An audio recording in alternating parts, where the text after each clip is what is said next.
प्यारे साथियों नमस्कार। कैसे हैं आप सभी लोग। उम्मीद करता हूं बहुत अच्छे होंगे, शानदार होंगे और बहुत अच्छी तरीके से आप सभी प्यारे साथियों की पढ़ाई चल रही होगी। सभी प्यारे दोस्तों को वेरी वेरी गुड मॉर्निंग, सुप्रभात, राम राम जी, जय श्री राम, राधे राधे, जय श्री कृष्णा। मेरे सभी प्यारे दोस्तों का दिल से स्वागत है आज की इस क्लास में। और डायरेक्शन टेस्ट की संभवतः लास्ट क्लास आज की क्लास में हम पढ़ने वाले हैं। ठीक है जी, जल्दी जल्दी से आ जाओ क्लास में सभी मेरे प्यारे दोस्त। सभी प्यारे वीरों के लिए वेरी शुभ प्रभात, राम राम जी, और सभी का अभिनंदन है, सभी का अभिनंदन है। जल्दी जल्दी से क्लास में आ जाएंगे, जल्दी जल्दी से क्लास में मेरे सभी प्यारे दोस्त, मेरे सभी प्यारे भाई जल्दी जल्दी से क्लास में आ जाएंगे और बताएंगे कि जितना अब तक पढ़ाया गया है वो सब अच्छी तरीके से क्या आप जान चुके हैं, सब कुछ प्रॉपर तरीके से आपको आ गया है। एक प्यारा सा थम्स अप हो जाए। मैं बता देता हूं पहले ही क्लास में मेरे प्यारे वीर बताएंगे कि क्या आप लोगों को पता है संडे में हमारा क्या प्लान है। मैं पहले ही क्लास में बता देता हूं मेरे प्यारे दोस्त। हालांकि मैंने थंबनेल बनवाया था, क्लास में नहीं लग पाया है, कोई दिक्कत नहीं मेरे प्यारे गुड्डा। मैं आप लोगों के लिए इस संडे अर्थात 26 जनवरी, क्या बोलेंगे, 26 जनवरी दिन है संडे, सही है। और मेरे प्यारे गुड्डा अब तक पढ़ाई का रिवीजन मैं आपको करा रहा हूंगा। अब तक पढ़ाई का रिवीजन, सही है। तो अब तक पढ़ाई का रिवीजन दिल भेज देना कि भैया तैयार हैं, हम तैयार हैं। करेंगे आप स्वयं का मूल्यांकन। स्वयं का मूल्यांकन, स्वयं का मतलब आपने जितना पढ़ा कितना आपको आया। मैं आपको फिर से कह रहा हूं मेरे प्यारे गुड्डा कि डेली वाली क्लास एक बार को हो सकता है ना हो पाए, लेकिन रिवीजन क्लास छोड़नी नहीं है, रिवीजन क्लास छोड़नी नहीं है। ये जो टाइम टेबल रहेगा, मैं अगर टाइम की बात करूं तो मेरे प्यारे शेर इसका टाइम रहेगा 1 बजकर, दोपहर को रहेगा 1 बजकर 15 मिनट, 1 बजकर 15 मिनट पर यह क्लास लाइव हो जाएगी, सही है। तो 1 बजकर 15 मिनट पर, हालांकि मैंने आपको 1 बजे का समय दिया था, लेकिन 15 मिनट थोड़ा सा मतलब एक एसएससी जीडी में भी एक 125 क्वेश्चन देने हैं, तो लगभग 10 मिनट का वहां अनाउंसमेंट रहेगा। तो 1 बजकर 15 मिनट पर 26 जनवरी संडे अब तक पढ़ाई का रिवीजन, स्वयं का मूल्यांकन आप लोग यहां से कर रहे होंगे। थम्स अप कर दो कि भैया हम तैयार हैं, दिल भेज दो भैया, कोई दिक्कत नहीं है। गुड्डा सब कुछ देखना है आपको उस क्लास में कि लगभग आप कितना कर पाते हैं। सुपर फास्ट क्लास होगी ये, और जिसमें कुल लगभग 1.5 घंटे के आसपास की क्लास रहेगी। 1.5 घंटे की क्लास ये रहने वाली है, 1.5 घंटे की क्लास ये रहने वाली है। और ये कहां चलेगी, एप्लीकेशन पर ही चलेगी, ऐप में ही चलेगी, अर्थात आपके बैच में ही चलेगी, सही है। अर्थात आपके बैच में ही ये क्लास रहने वाली है। सभी प्यारे दोस्तों को क्लास में जुड़ना है संडे 26 जनवरी 1 बजकर 15 मिनट पर, ठीक है जी। चलो सेशन को स्टार्ट करते हैं। पहला क्वेश्चन आ चुका है, बताएंगे कि सभी प्यारे वीर बताएंगे कि पहले प्रश्न का आंसर बताएंगे कि क्या हो जाएगा। क्वेश्चन को ध्यान से सुनेंगे, क्वेश्चन क्या है, क्या कह रहा है, तो तैयार रहना है इसमें आप सभी प्यारे वीरों को, और बताएंगे कि ये क्या आंसर हो सकता है पहले क्वेश्चन का। सभी प्यारे वीर बताएंगे कि क्या आंसर हो जाएगा पहले क्वेश्चन का। ध्यान से समझने की कोशिश करना। मैंने आप लोगों से बोला कि सबसे पहला है m/n, m/n, तो भाग कहां है, देखो ये समीकरण वाला क्वेश्चन होता है, इसमें ना आप पहले चिन्हों को पकड़ो कि चिन्ह कहां कहां पर मौजूद हैं। सही है, तो मैंने कहा m भाग n, तो ये भाग है a भाग b, इसका अर्थ है a b के पूर्व में है, तो a भाग b का अर्थ है a b के पूर्व में है, तो m भाग n का अर्थ होगा m n के पूर्व में है। अगर ये n है तो n के पूर्व में यहां पर m होगा, इसमें किसी को कोई दिक्कत होनी नहीं चाहिए।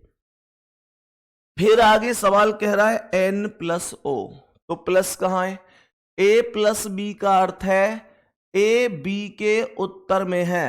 सही है, तो इसका मतलब क्या होगा, n o के उत्तर में है, तो n ऊपर रहेगा और o को यहां लिखूंगा, n o के उत्तर में आएगा। जितना बोल रहा है उतना करना है, ना उससे कम ना उससे ज्यादा। फिर कह रहा है o माइनस जेड, माइनस ये रहा, a माइनस बी का अर्थ है a b के पश्चिम में है ना, a माइनस बी का अर्थ है a b के पश्चिम में है, तो इसका मतलब क्या है, o z के पश्चिम में है, तो z को लिखो आप यहां, और z का पश्चिम इधर साइड ही तो o होगा, कोई दिक्कत नहीं है, तो z को यहां लिख दिया। क्वेश्चन हमसे पूछ क्या रहा है कि n z के कौन सी दिशा में है। अगर मैं z से देखूं तो n कौन सी दिशा में है, ये क्वेश्चन पूछ रहा है। क्वेश्चन को ध्यान से सुनना है मेरे सभी प्यारे दोस्त, ध्यान पूर्वक सुनेंगे। n z के कौन सी दिशा में है, तो ये जो n है ना, ये z के कौन सी दिशा में है ये पूछ रहा है। तो मुझे ये बताओ कि अगर मैं n को देखता हूं तो वो इस वाले डायरेक्शन में ही तो है, यहां पर उत्तर होता है अर्थात नॉर्थ, यहां पश्चिम होता है अर्थात वेस्ट, तो क्या ये बीच में नॉर्थ वेस्ट अर्थात उत्तर पश्चिम बन जाएगा, अर्थात ये बीच में क्या उत्तर पश्चिम बन जाएगा, और यही हमारे सवाल का आंसर हो जाएगा। बी ऑप्शन राइट जवाब है। सभी प्यारे वीर एक बार जल्दी से लिख दो कमेंट में भैया, कोई दिक्कत नहीं है, कोई परेशानी नहीं है। मेरे सभी प्यारे दोस्त एक बार जल्दी से बता देंगे कि यहां तक किसी को कोई भी दिक्कत होनी नहीं चाहिए मेरे सभी प्यारे दोस्त। ठीक है भाई, अगले सवाल पर चलूं फिर, क्या मैं नेक्स्ट क्वेश्चन पर चल सकता हूं? यहां तक अगर कोई दिक्कत नहीं है तो जल्दी बोलो, यहां तक कोई दिक्कत नहीं है तो। सवाल करा एन जेड के कौन सी दिशा में है, एन जेड के कौन सी दिशा में है। सवाल कह रहा है कि then in which direction is N with respect to Z. कोई प्रॉब्लम नहीं है, सही है, कोई दिक्कत नहीं, कोई दिक्कत नहीं, no problem. Very good very good very good. अब नेक्स्ट क्वेश्चन बढ़ेंगे और बताएंगे इसका क्या आंसर है। सेम क्वेश्चन है, अगर किसी भी साथी को पिछला सवाल समझ में ना आया हो तो इसे जरूर ध्यान से देखेंगे, फिर दोनों सवाल हो जाएंगे, कोई दिक्कत नहीं है। मेरे प्यारे वीर क्या कह रहा है ये सवाल पर फोकस करना बहुत ही बढ़िया तरीके से। पहला स्टेप है F भाग Q, है ना, तो यहां पर A भाग B का अर्थ क्या है, A B के पूर्व में है। ध्यान देंगे, A भाग B का अर्थ है, मतलब ये है कि अगर यहां F है, ये Q है, बीच में भाग है, तो आपको ऊपर भाग कहां है वहां पर फोकस करना है बस। तो ये क्या कह रहा है, ए बी के पूर्व में है तो एफ क्यू के पूर्व में हो जाएगा। अगर ये क्यू है तो क्यू के पूर्व में यहां पर एफ हो जाएगा, कोई दिक्कत नहीं है। कह रहा है क्यू प्लस आर, तो ए प्लस बी का अर्थ क्या है, ए बी के उत्तर में है, तो क्यू आर के उत्तर में होगा, क्यू उत्तर अर्थात ऊपर होगा, तो आर को यहां पर लिख देंगे। कह रहा है आर माइनस एस, तो ए माइनस बी का अर्थ है ए बी के पश्चिम में है, तो आर एस के पश्चिम में होगा और एस को आप यहां लिख देंगे, क्वेश्चन खत्म हो जाएगा। जल्दी से बोल दो, क्या आपका आंसर आ चुका है सभी का? मेरे सभी प्यारे वीर जल्दी से बताएंगे क्या आंसर आ चुका है। कह रहा है एस क्यू के सापेक्ष कौन सी दिशा में है। सवाल ने कहा एस क्यू के सापेक्ष कौन सी दिशा में है, तो ये जो एस है ना, ये पूछ रहा है इस क्यू के सापेक्ष कौन सी दिशा में है। तो मेरे सभी प्यारे दोस्त जानते हैं कि नीचे दक्षिण होता है और ये बीच में पूर्व, ये पूर्व होगा, ये दक्षिण होगा, मतलब ये साउथ और ये ईस्ट, और बीच में होगा साउथ ईस्ट अर्थात दक्षिण पूर्व। डी ऑप्शन राइट है, डी ऑप्शन राइट जवाब है। कितनी आराम से आप सवाल का आंसर कर सकते हैं, जल्दी से बोलेंगे, एक बार थम्स अप करेंगे भैया, कोई दिक्कत नहीं है, आगे बढ़ सकते हैं। जब कभी भी लगे कि मैं स्पीड बढ़ा रहा हूं, आप तुरंत बता दिया करो भैया स्लो चलो, हमारी समझ में नहीं आ रहा, मैं दोबारा बता दूंगा। मामला यह है कि मैं खुद ये कोशिश करता हूं कि ना तो बहुत ज्यादा स्पीड से पढ़ाऊं ना बहुत ज्यादा स्लो पढ़ाऊं। मैं उस तरीके से पढ़ाऊंगा कि चाहे 10 बच्चे होशियार आगे निकल जाओ, पर एक भी कमजोर बच्चा पीछे नहीं रहना चाहिए। ये मेरा हमेशा से टारगेट होता है पढ़ाने का। और मेरे प्यारे दोस्त, फिर भी अगर कभी किसी को लगे कि भैया समझ में नहीं, कोई दिक्कत हुई है क्या क्वेश्चन में, एक बार फिर से रिपीट कर देते हैं, सुनो ध्यान से। एफ भाग क्यू, भाग का मतलब है ए बी के पूर्व में है, तो एफ क्यू के पूर्व में होगा। एक मिनट, क्वेश्चन में हाँ दिक्कत हो गई जी, पहली लाइन में ही, पहली लाइन में ही दिक्कत हो गई है, पहली लाइन में ही कमी है, दिक्कत है। एक्चुअल में ए भाग बी का अर्थ है ए बी के पूर्व में है, तो एफ क्यू के पूर्व में होना चाहिए था, और भाई साहब मैंने एफ को क्यू के पश्चिम में बिठा दिया है। पहली लाइन में ही मिस्टेक है, पहली लाइन ही गलत हुई है, मैं इसके लिए क्षमा प्रार्थी हूं मेरे प्यारे दोस्त, ये गलती मेरी तरफ से है और निश्चित रूप से मैं क्षमा प्रार्थी हूं इस चीज के लिए। मैंने उसे गलती से पश्चिम में बिठा दिया है। दोबारा से एक बार रिपीट कर रहा हूं, इस सवाल के लिए माफी चाहूंगा आप लोगों से। सबसे पहला स्टेप क्या है, ये कह रहा है एफ भाग क्यू, तो ए भाग बी का अर्थ है ए बी के पूर्व में है, तो मैंने कहा एफ क्यू के पूर्व में है, अर्थात अगर ये क्यू है तो क्यू के पूर्व में यहां पर एफ आएगा। अगर ये क्यू है तो क्यू के पूर्व में यहां पर एफ आएगा। अब ठीक है, एफ क्यू के पूर्व में आएगा। यहां कह रहा है क्यू प्लस आर, तो ए प्लस बी का अर्थ है ए बी के उत्तर में है, तो क्यू आर के उत्तर में है, तो आर को यहां बिठा देंगे और आर के उत्तर में क्यू हो जाएगा। कह रहा है R minus S, A minus B का अर्थ है ए बी के पश्चिम में है, तो आर एस के पश्चिम में होगा। आर पश्चिम में है तो आर इधर ही रहेगा और एस यहां पर आ जाएगा। अब एकदम ठीक है, अब एकदम ठीक है मेरे सभी प्यारे दोस्त, जल्दी से बोलो अब ओके है। एस क्यू के सापेक्ष कौन सी दिशा में है, तो ये कह रहा है कि क्यू के सापेक्ष एस कौन सी दिशा में है, तो क्यू से एस की डायरेक्शन पूछ रहा है। हालांकि आंसर अब भी दक्षिण पूर्व ही आया है, लेकिन डायग्राम पहले गलत बन गया था। अब एकदम ठीक है, अब एकदम ठीक है, कोई दिक्कत नहीं है, कोई परेशानी नहीं है। सभी प्यारे दोस्त बताएंगे बेटा, इस बात के लिए खुश होने की जरूरत नहीं है। जैसे कमेंट में एक दो लोग लिख रहे हैं आंसर पे कोई फर्क नहीं पड़ा। भाई अगर क्वेश्चन कुछ और पूछ लेता तो आंसर पर तो फर्क पड़ता ना। यहां बाय द वे नहीं पड़ा, ठीक है, पर ऐसा नहीं है कि हम इस वजह से कि आंसर पे कोई फर्क नहीं पड़ा अपनी गलती ही ना माने। गलती हमसे हुई है, हम स्वीकार करते हैं। पिछला डायग्राम इसी सवाल का हमने गलती से गलत बना दिया था। क्वेश्चन यहां पर अगर कुछ और पूछा जाता तो क्वेश्चन का आंसर भी चेंज हो जाता, इसलिए खुश होने की आवश्यकता नहीं है कि फर्क नहीं पड़ा, फर्क पड़ सकता था, गलती हुई है वो स्वीकार्य है, और गलती जब जब हुई है आज तक की हमने स्वीकार किया है। हम कभी भी इस चीज पर बहस नहीं करेंगे कि भाई गलती हमसे हो ही नहीं सकती, ईश्वर नहीं है हम, गलती हमसे भी हो सकती है। आगे बढ़ूं गुड्डा जी नेक्स्ट क्वेश्चन पर। चलो मैंने क्या बोला, आगे बढ़ेंगे और बताएंगे कि इस प्रश्न का क्या आंसर है। यह क्वेश्चन थोड़ा सा हटकर है, यह क्वेश्चन बताएंगे कि इस प्रश्न का आंसर बताएंगे कि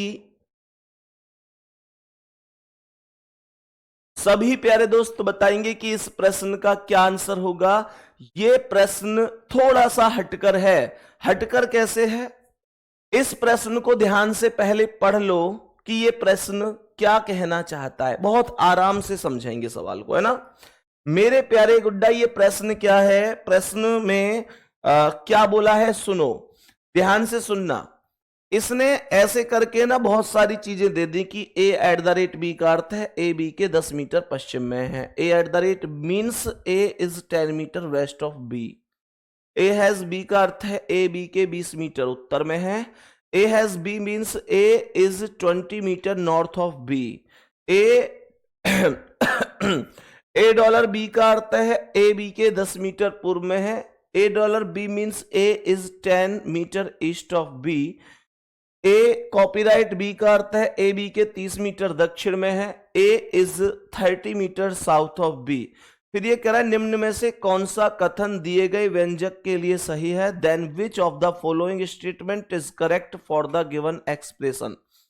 मेरे प्यारे दोस्त सुनो, हम लोग ना सबसे पहले इस जो समीकरण दिया इसे सॉल्व करेंगे। समीकरण को सॉल्व करने के बाद हमें 2 स्टेटमेंट दी गई है। हमको फिर यह देखना है कि कौन सा स्टेटमेंट ज्यादा सही है। क्या बोला, कौन सा स्टेटमेंट ज्यादा सही है, फिर उससे कोई दिक्कत नहीं होगी। ध्यान से समझना क्या कह रहा है। सबसे पहले कह रहा है कि जेड हैज पी, हैज ये रहा तो ए हैज बी, इसका अर्थ क्या है, ए बी के 20 मीटर उत्तर में है। ध्यान से सुनना, तो जो जेड होगा वो पी के 20 मीटर उत्तर में होगा। मानकर चलो कि ये पी है तो ये जेड हो गया और 20 मीटर उत्तर में हो गया। उत्तर हमेशा ऊपर की ओर ही तो होता है, उत्तर हमेशा ऊपर की ओर ही तो होता है गुड्डा। सुनो, इसने कहा Z has P, A B के 20 मीटर उत्तर में है तो जेड पी के उत्तर में होगा गुड्डा, मतलब ऊपर होगा, 20 मीटर की डिस्टेंस पर होगा। सही है, आगे समझेंगे। P @Q, तो यहां पर सवाल कह रहा है A@B का अर्थ है ए बी के 10 मीटर पश्चिम में है। सही है, तो जो P होगा वो Q के 10 मीटर पश्चिम में होगा। तो मैं Q को यहां पर बिठा सकता हूं, मैं Q को इधर बिठा सकता हूं, क्योंकि P जो है वो Q के पश्चिम में है। अगर ये Q है तो इसका पश्चिम इधर होगा। कितनी डिस्टेंस, 10 मीटर। क्या बोला, 10 मीटर की डिस्टेंस होगी, 10 मीटर की ये डिस्टेंस हो जाएगी। फिर कह रहा है Q कॉपीराइट R, तो A कॉपीराइट B का अर्थ है ए बी के 30 मीटर दक्षिण में है। तो इसका अर्थ होगा कि Q R के 30 मीटर दक्षिण में है। क्या बोला, ये जो Q है R के 30 मीटर दक्षिण में है, तो मैं R को कम से कम यहां लिखूंगा और ये Q होगा 30 मीटर दक्षिण में। मैंने इसे यहां ऐसे क्यों लिखा है, क्योंकि ये भुजा 20 है तो ये भुजा 30 इससे ज्यादा होनी चाहिए। Q R के दक्षिण में है तो R का दक्षिण नीचे ही तो होगा और Q 30 मीटर दक्षिण में हो जाएगा, कोई दिक्कत नहीं है। अब आगे सुनो ध्यान से क्या कह रहा है। यह कह रहा है R हैज S, तो A हैज B का अर्थ है A B के 20 मीटर उत्तर में है। तो R S के उत्तर में होगा कितना, 20 मीटर। आर एस के उत्तर में होगा 20 मीटर। तो मैं एस को कहां लिखूंगा, ध्यानपूर्वक सुनना, ये टोटल डिस्टेंस 30 है, तो मैं क्या करूंगा, ये 20 मीटर उत्तर में है तो ये 20 लिख दूंगा, सही है, और आर को यहां पर लिख दूंगा, और आर को कहां पर लिख दूंगा, यहां पर। मेरे प्यारे दोस्त ऐसे समझो, आर को ये इसने कहा है आर एस के, तो एस को यहां पर लिखूंगा और जो बची हुई 10 दूरी है उसे यहां लिख दूंगा, हाँ या ना, क्योंकि ये टोटल 20 और 10 30 ही होनी चाहिए। मैंने क्या बोला, मैंने कहा कि मैं क्या करूंगा, ये 20 मीटर लिखूंगा, एस को यहां लिखूंगा और ये डिस्टेंस 10 मीटर होगी, क्योंकि आर और क्यू की डिस्टेंस टोटल 20 और 10 30 थी। लास्ट में कह रहा है एस डॉलर टी का अर्थ क्या है, ए बी के 10 मीटर पूर्व में है, तो एस टी के पूर्व में होगा 10 मीटर की डिस्टेंस पर। तो इसका अर्थ क्या है, एस टी के 10 मीटर डिस्टेंस पर होगा, तो मैं क्या करूंगा, यहां टी को यहां बीच में लिखूंगा, सही है, चेक करते हैं कैसे। यहां पर मैं टी को लिखूंगा और ये 10 मीटर की डिस्टेंस हो जाएगी, सही है। मेरे प्यारे गुड्डा, सबसे पहले क्यू कहां पर था, क्यू को हमने यहां लिखा हुआ था, और क्यू की डिस्टेंस कितनी थी, इसने कहा था पहले में जेड हैज पी, जो जेड था उसने कहा था ए बी के 20 मीटर उत्तर में है, तो जेड पी के उत्तर में है कितना, 20 मीटर। तो मैं क्या करूंगा, जेड को यहां पर लिख दूंगा, 10 मीटर डिस्टेंस ये हो गई और 10 मीटर डिस्टेंस ये हो गई। और सवाल में पहला स्टेप कह रहा है कि टी जेड के 10 मीटर दक्षिण में है, तो मुझे ये बताओ टी जेड के 10 मीटर दक्षिण में ही तो है, जेड ये है, इसके दक्षिण में टी है, 10 मीटर की डिस्टेंस है, बोलो हाँ या ना। मैंने आप लोगों से क्या कहा, ध्यान से समझना, मैंने कहा टी जेड के 10 मीटर दक्षिण में है, तो जेड का दक्षिण नीचे होगा और 10 मीटर की डिस्टेंस होगी, तो इसका अर्थ होगा कि पहला वाला राइट है। और दूसरा क्या कह रहा है, क्यू टी के दक्षिण पूर्व में है। मेरे प्यारे दोस्त, अगर ये टी है तो टी का ये क्यू है, ये टी है, आप देख सकते हैं क्यू इधर साइड है, तो ये दक्षिण पूर्व ही तो है, नीचे होता है दक्षिण, यहां होता है पूर्व और बीच में होता है दक्षिण पूर्व। कहने का अर्थ है दोनों ही स्टेटमेंट राइट हैं, both statement are right, both statement are right, दोनों स्टेटमेंट सही हैं, फर्स्ट तथा सेकंड दोनों ही स्टेटमेंट एकदम राइट है। थैंक यू सर, एकदम डीप से पढ़ा रहे हो, एकदम बेहतरीन लेवल पर जाकर पढ़ा रहे हो, thank you very much, thank you मेरे दोस्त, बहुत बहुत धन्यवाद। मेरे प्यारे दोस्त, अब मेरी बात सुन लो ध्यान से, बहुत ध्यान से सुनना। मैंने आपको जिस दिन पहली क्लास थी उस दिन एक संकेत दिए थे कि देखो भाई, 3 चीजें हैं, लगन है, जो लगन है, मेहनत है, और मेरे प्यारे गुड्डा निरंतरता है। ये 3 चीजें हैं जिनसे हमें सफलता मिलती है। अगर इनमें से एक भी चीज कम है तो हम सफल नहीं हो सकते, इनमें से एक भी चीज कम है तो सच में हम सफल नहीं हो सकते। दूसरी चीज, मेरे प्यारे दोस्त, मैंने एक चीज आपसे और कही थी, याद करो, कि मैं तुम लोगों की नजर में बहुत बढ़िया टीचर भी बन सकता हूं। कब?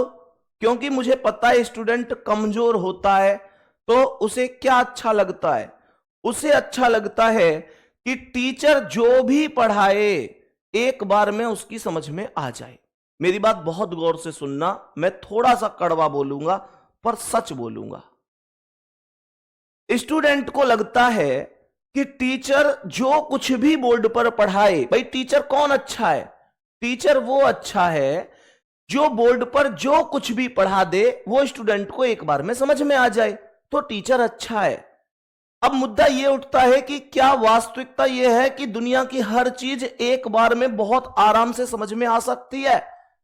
तो ये मैं भी जानता हूं, आप भी जानते हैं कि अगर चीजें 0 लेवल पर एकदम बेसिकली बताई जा रही हैं तो निश्चित रूप से मेरे प्यारे गुड्डा वो एक बार में समझ में आ जाएंगी, बहुत आसानी से आ जाएंगी।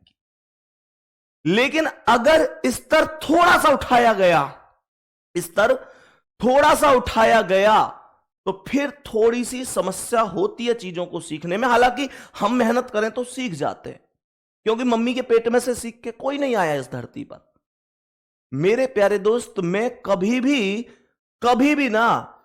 भी अपने दिमाग में यह चीज नहीं लाऊंगा कि आसान आसान पढ़ाकर तुम्हारी नजर में हीरो बन जाऊं, एक रीजनिंग का बेस्ट टीचर बन जाऊं।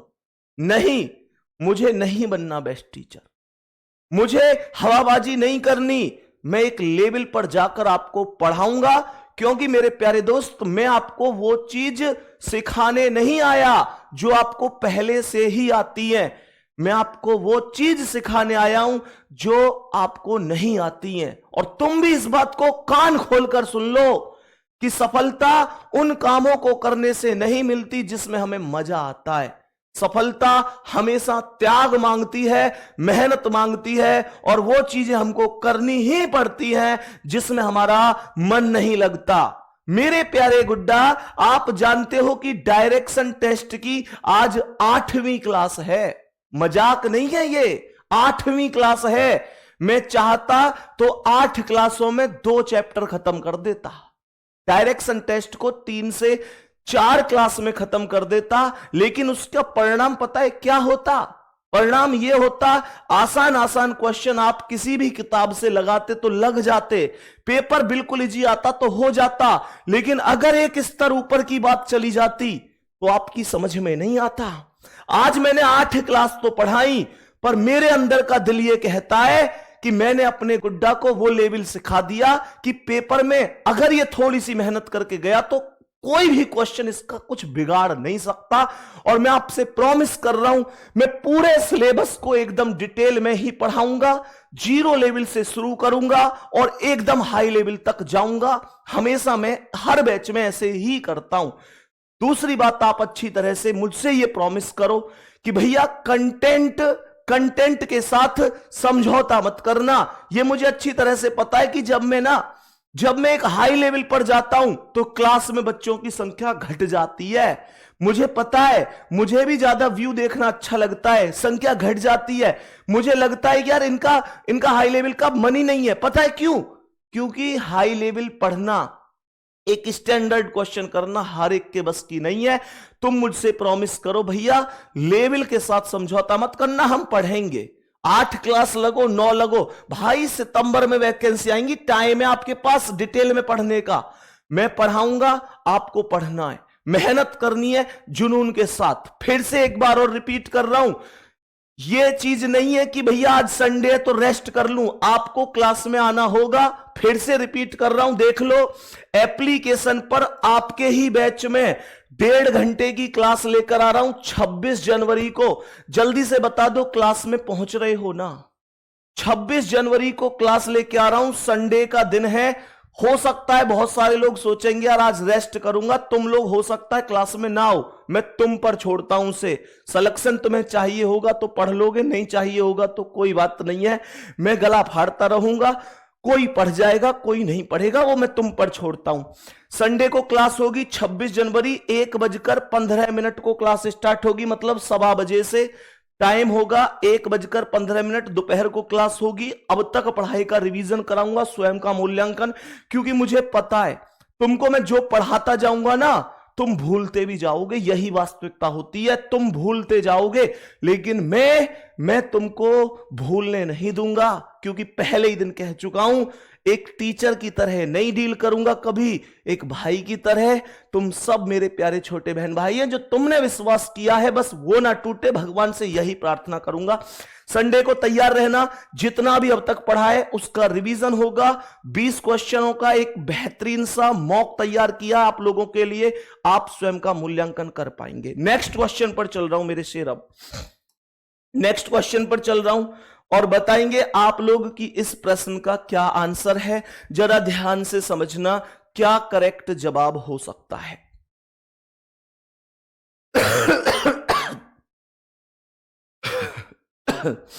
मेरे सभी प्यारे दोस्त जल्दी से बता दो, इस प्रश्न का करेक्ट जवाब क्या हो जाएगा। सवाल कह रहा है, एक घड़ी 9 बजे का समय दर्शा रही है। मेरे प्यारे गुड्डा, सबसे पहले मुझे यह बताओ कि घड़ी में 9 कैसे बजते हैं। मेरे सभी प्यारे शेर जानते हैं, ये 12 है, ये 6 है, ये 3 है, ये 9 है, ये 10, ये 11 है, 1 2, ये 4, ये 5, ये 7 है, ये 8 है। और एग्जामिनर कह रहा है कि भैया जी घड़ी में 9 बज रहे हैं। एग्जामिनर कह रहा है घड़ी में 9 बज रहे हैं। तो मैंने आप लोगों से कहा 9 कैसे बजेंगे? जब घंटे की सुई होगी 9 पर और मिनट की सुई होगी 12 पर, तभी 9 बजेंगे। इसमें कोई दिक्कत नहीं है। यह कह रहा है यदि छोटी सुई पूर्व दिशा में है, ध्यान से सुनना, if the small needle is in the east direction, यदि छोटी सुई पूर्व दिशा में है। मेरे भाई सरासर झूठ बोल रहा है, सरासर झूठ बोल रहा है। आप खुद से देख लो, खुद से देखो मेरे प्यारे वीर। ये होते हैं डायरेक्शन, ये पूर्व डायरेक्शन है, ये पश्चिम डायरेक्शन है, ये उत्तर डायरेक्शन है, ये दक्षिण डायरेक्शन है। जल्दी से बताओ, क्या इसने झूठ नहीं बोला? इसने झूठ बोला है। यह कह रहा है कि छोटी सुई पूर्व दिशा में है, और जबकि साफ साफ दिख रहा है छोटी सुई इधर है, इधर, अर्थात पश्चिम दिशा में है। बोलो हां या ना। मैंने आप लोगों से कहा छोटी सुई पश्चिम दिशा में है, इधर साइड, तो इसका मतलब यह हुआ कि यह कह रहा है पूर्व में, यह कह रहा है कि यहां है पूर्व में, यह कह रहा है इसमें है पूर्व में, पर वास्तविकता यह है कि वो तो यहां पर है पश्चिम में, वास्तविकता में। तो इसका मतलब एग्जामिनर ने झूठ बोला है। कितना? 180 डिग्री का। बात समझ में आ रही है? 180 डिग्री के कॉन्सेप्ट पर झूठ बोला है। तो यह कह रहा है बड़ी सुई कौन सी दिशा में होगी, then in which direction will the big needle be, जो बड़ी सुई है वो कौन सी दिशा में होगी? बड़ी सुई आपको कौन सी दिशा में दिखाई दे रही है? मैंने क्या कहा? बड़ी सुई उत्तर दिशा में दिखाई दे रही है, बड़ी सुई उत्तर दिशा में दिखाई दे रही है। तो मेरे प्यारे शेर, मुझे यह बताओ, क्या उत्तर आंसर होगा? ना जी ना। उत्तर में है लेकिन आंसर अपोजिट में होगा, दक्षिण होगा। क्यों? क्योंकि आप जानते हैं एग्जामिनर ने भी छोटी सुई की वैल्यू को अपोजिट किया था, तो मैंने भी बड़ी सुई की वैल्यू को अपोजिट कर दिया। इसमें कोई दिक्कत नहीं है ना? ठीक है, बहुत बढ़िया। मेरे सभी प्यारे दोस्त यहां तक बता दो मेरे प्यारे वीर, क्या ये बात समझ में आ गई है? क्या यहां तक का कॉन्सेप्ट सबको ओके है? मेरे प्यारे शेर, इस क्वेश्चन को ध्यान से सुनना, क्या कह रहा है? सवाल को बहुत ही ध्यान से सुनना, क्या कह रहा है ये क्वेश्चन, जरा सभी प्यारे दोस्त ध्यान से सुनेंगे। एक घड़ी में 4:35 बज रहा है। सवाल को ध्यानपूर्वक सुनना है। सवाल क्या कह रहा है? सवाल क्या कह रहा है? सुनो ध्यान से। मैंने आप लोगों से कहा एक घड़ी में 4:35 बज रहे हैं। ये घड़ी हो गई जी, बहुत ही शानदार, ये घड़ी हो गई। मैंने कहा जी ये घड़ी हो गई, ये हो गई घड़ी, और 4:35 बजाना कोई बड़ी बात नहीं है आपके लिए। ये 12 है, ये 6, ये 3 है, ये 9 है, ये 10 और ये 11 है, ये 1 और ये 2, ये 4 है, ये 5 है, ये 7 है और ये 8 है। मेरे प्यारे गुड्डा, सवाल कह रहा है कि घड़ी में 4:35 बज रहे हैं। 4:35 कैसे बजेंगे? 4:35 ऐसे बजेंगे कि जो घंटे की सुई है ना, वो सुई 4 से आगे लगभग 5 पर पहुंचने वाली होगी, हाँ या ना? और जो मिनट की सुई होगी वो होगी यहां 7 पर, तभी तो 4:35 बजेंगे। जल्दी से बोल दो, क्या ये 4:35 बज गए हैं? बज गए, कोई दिक्कत नहीं है। यहां तक बोलो, बात समझ में आ रही है? अब सुनो ध्यान से। सवाल क्या कह रहा है? यदि मिनट की सुई घड़ी की सुई की दिशा में 270 डिग्री चली जाती है। सभी मेरे प्यारे गुड्डा बहुत ध्यान से सुनना, क्या क्या कहेंगे सभी मेरे प्यारे साथी ध्यान से सुनना। सर जब आप पढ़ाते हैं तो आप इस तरीके से खो जाते हैं कि पता ही नहीं चलता टाइम कब गुजर गया। भाई हर चीज की एक वजह होती है, हर चीज का एक कारण होता है। चलो इस क्वेश्चन के बाद डिस्कस करेंगे कि मामला क्या था और क्यों इतना जुनून है आप लोगों के प्रति। इस क्वेश्चन के बाद डिस्कस करेंगे। सवाल कह रहा है घड़ी की सुई की दिशा में 270 डिग्री चली जाती है। मेरे प्यारे गुड्डा ध्यान से सुनना। अब कह रहा है घंटे की सुई किस दिशा की ओर इंगित कर रही है। मतलब यह हुआ कि आप ऐसे समझो कि आपके घड़ी में 4:35 का समय हो रहा है और आपको क्या करना है कि 270 डिग्री चली जाती है घड़ी में। घड़ी की सुई की दिशा में, घड़ी की मिनट की सुई जो है वो घड़ी की सुई की दिशा में 270 डिग्री चली जाती है। मेरे प्यारे गुड्डा, दो कहने का मतलब है 4:35 में 270 डिग्री जोड़ना है। 270 डिग्री कहां से आ गया? 270 डिग्री चलने के लिए मिनट की सुई को कितना टाइम खर्च करना पड़ा, मुद्दा यह है। तो सुनो ध्यान से। जो सुई होती है ना, जो सुई होती है मिनट की सुई, इस चीज को लिख लो। मिनट की सुई की जो चाल होती है, मिनट की सुई की चाल 6 डिग्री प्रति मिनट के हिसाब से होती है। मतलब 1 मिनट में मिनट की सुई 6 डिग्री चलती है। ध्यान रखना, लिख लो इसे। मिनट की सुई 1 मिनट में 6 डिग्री चलती है। तो मेरे प्यारे शेर, 270 डिग्री चलने के लिए कितनी मिनट खर्च हुई? 270 में सीधा 6 से भाग दे दो, टाइम निकल कर आ जाएगा। तो ये आया 6 चौक 24, हाँ या ना? 7 में से 4 गए तो 3 आया। आप लोग ऐसे देख लो ना, सीधा सीधा ऐसे देख लो। 270 डिग्री चली है, 270 डिग्री तो कितनी? 1 मिनट में 6 डिग्री चल रही है। 1 मिनट में 6 डिग्री चल रही है तो 270 डिग्री चली जाती है। 270 डिग्री चलने के लिए कितना टाइम लगा होगा? कमेंट कर दो जल्दी से।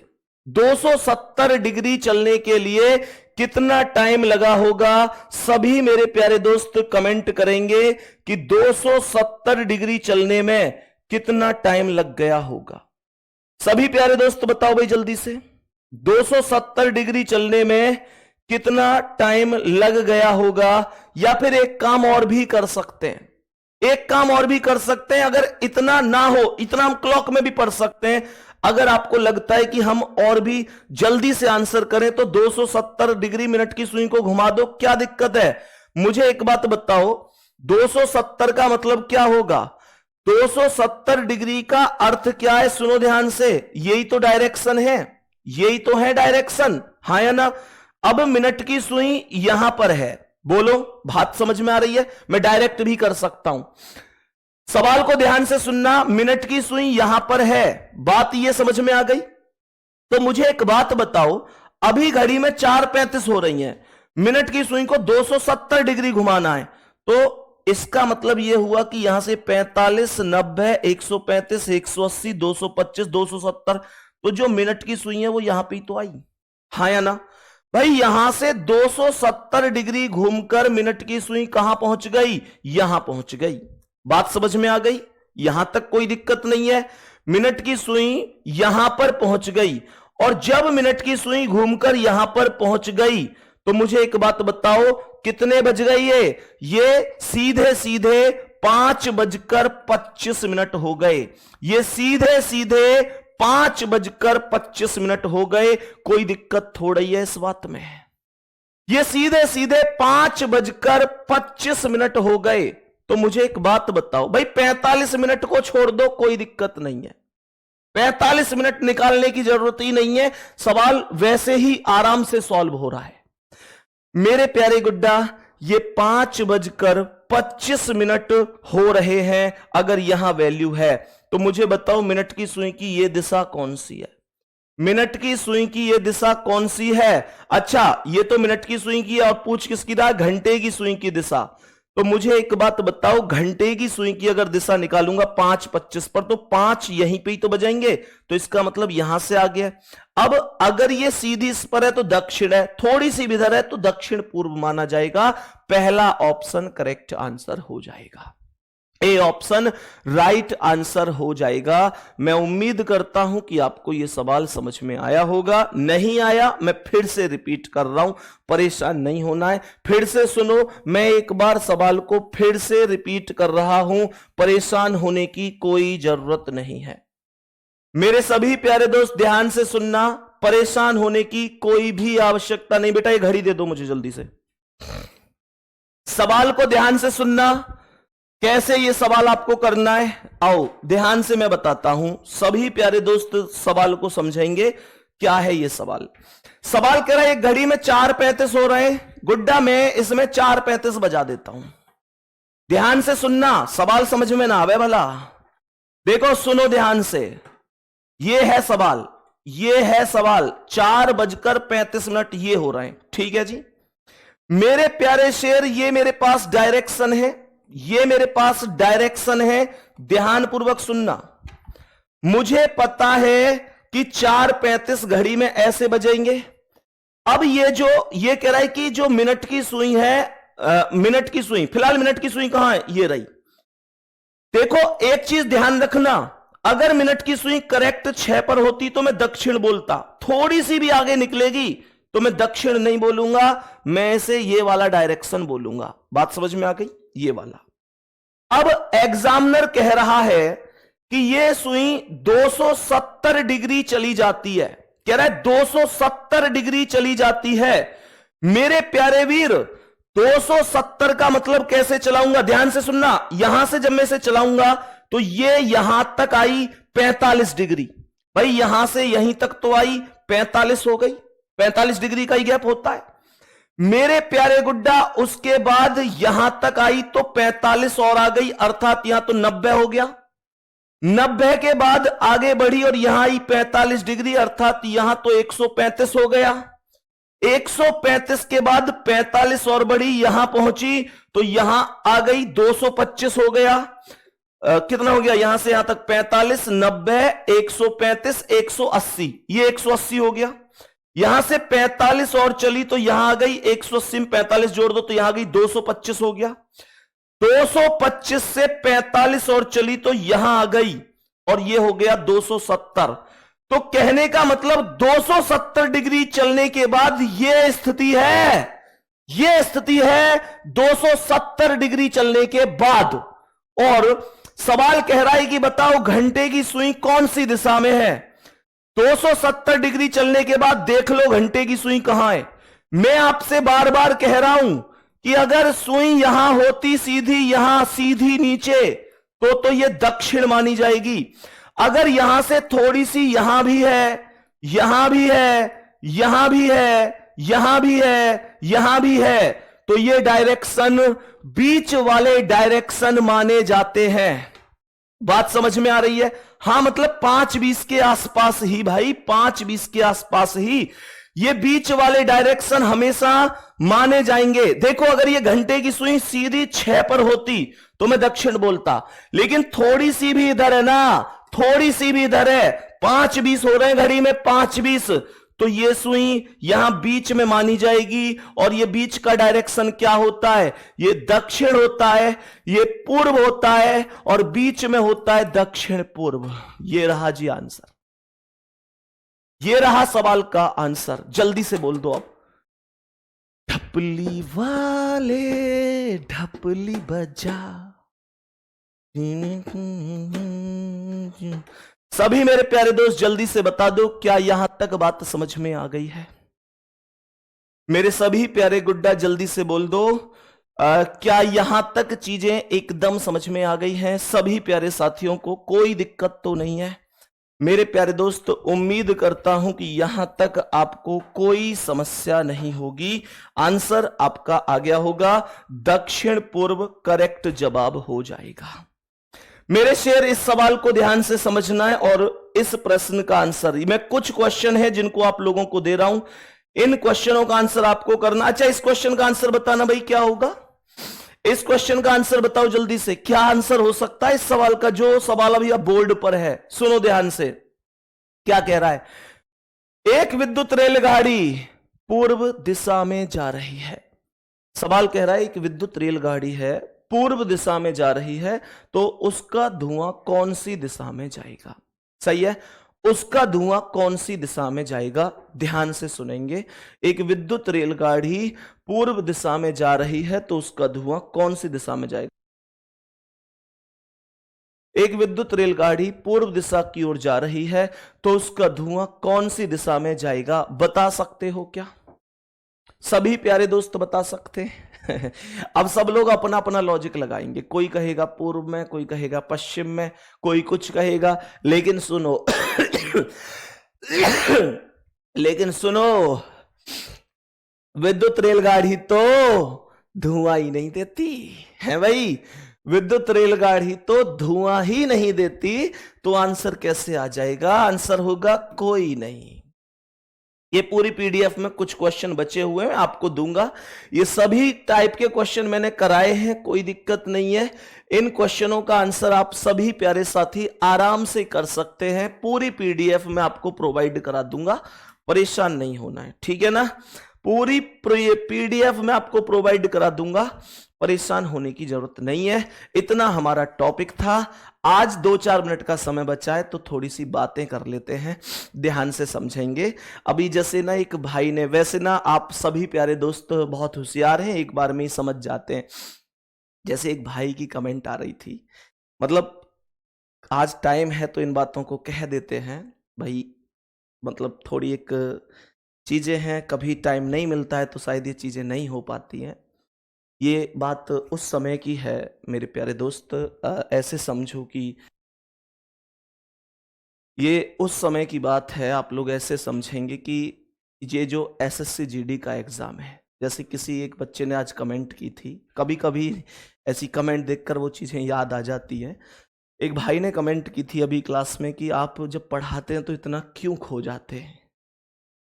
भाई, मैं जो मानता हूं ना, जिंदगी में ना बहुत सारी चीजें होती हैं, ये जिंदगी होती है, बहुत सारी घटनाएं घटती हैं। अभी क्लास छोड़कर मत जाना, पूरी चीज सुनना। कई बार जिंदगी में ऐसी घटनाएं घट जाती हैं जो हमेशा याद के तौर पर रह जाती हैं। ये बात है एसएससी जीडी के एग्जाम की।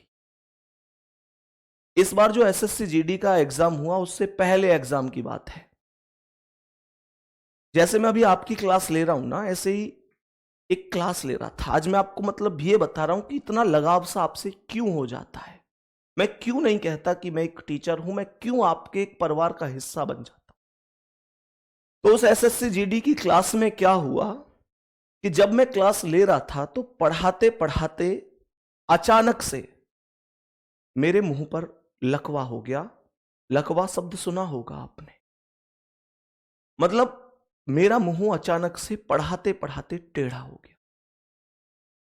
आप ऐसे समझो कि मैं जब बोल रहा था, अब ये चीजें हो सकता है कि सुनने में थोड़ी हंसी मजाक की सी लगे, लेकिन सीरियस देखो कि अगर कोई आदमी वास्तव में ही ऐसा हो जाए तो क्या हो। मतलब मैं तुमसे ऐसे कह रहा था, प्यारे बच्चों समझ में आ रहा है क्या? समझ में आ रहा है क्या प्यारे बच्चों? इस तरीके से मतलब मुंह हो गया। मैंने उठाकर पानी पीने की कोशिश की, तो पानी एक साइड से बाहर गिर गया। कहने का मतलब हुआ कि मुझे पता चला कि मेरे चेहरे में मेरी जीभ ने काम करना बंद कर दिया, मेरा मुंह उल्टा हो। मेरे प्यारे दोस्त, क्लास को बीच में छोड़ना पड़ गया और मैं सीधा डॉक्टर के पास चला गया, जिसे पैरालाइज बोलते हैं, वो स्थिति बन गई। आप सबके प्यार से गनीमत थी कि पूरे शरीर पर नहीं हुआ, केवल मुंह पर हुआ। आधा मुंह ने काम करना ही बंद कर। उसके बाद मैं डॉक्टर के पास गया। डॉक्टर ने कहा कि पूरे शरीर पर भी फैल सकता है, अपना ध्यान रखो, और हम कितनी भी कोशिश करें सही होने में 5-6 महीने लग जाएंगे। डॉक्टर ने कहा 5-6 महीने का समय लग जाएगा। मेरे प्यारे दोस्त, समय गुजरता गया। जब मैं डॉक्टर के यहां से आया, आप में से बच्चों को पता चला, तो अब आप लोगों को मैं वो चीज बता रहा हूं जो आप लोग कहते हो ना कि तुम हमारे लिए इतनी मेहनत क्यों करते हो, तो मैं उसके बदले में कह रहा हूं कि हम आपके लिए शायद उतनी मेहनत कभी नहीं कर पाते जितना आप हमारे लिए कर चुके हैं अब से पहले। आप में से बहुत सारे प्यारे बहन भाइयों के फोन आते थे कि भैया तुम परेशान मत हो, तुम ठीक हो जाओ। मतलब अलग अलग जिले से, अलग अलग राज्य से आप लोग फोन कर रहे हैं। मैंने कहा हां, हो जाऊंगा, तुम लोगों का प्यार है। और तुम लोगों ने पता है क्या किया? तुम लोगों ने मंदिरों में जाकर प्रसाद बांटे, चादरें चढ़ाई, लोगों को दान दिया, केवल इसलिए कि संदीप भैया ठीक हो जाए। तुम मुझे सच बताओ, जब तुमने मेरे लिए यह काम किया तो कोई गैर तो नहीं कर सकता ना इतना। और वो रुपए कहां से आए उन बच्चों के पास, ये भी बता रहा हूं। वो रुपए कहां से आए?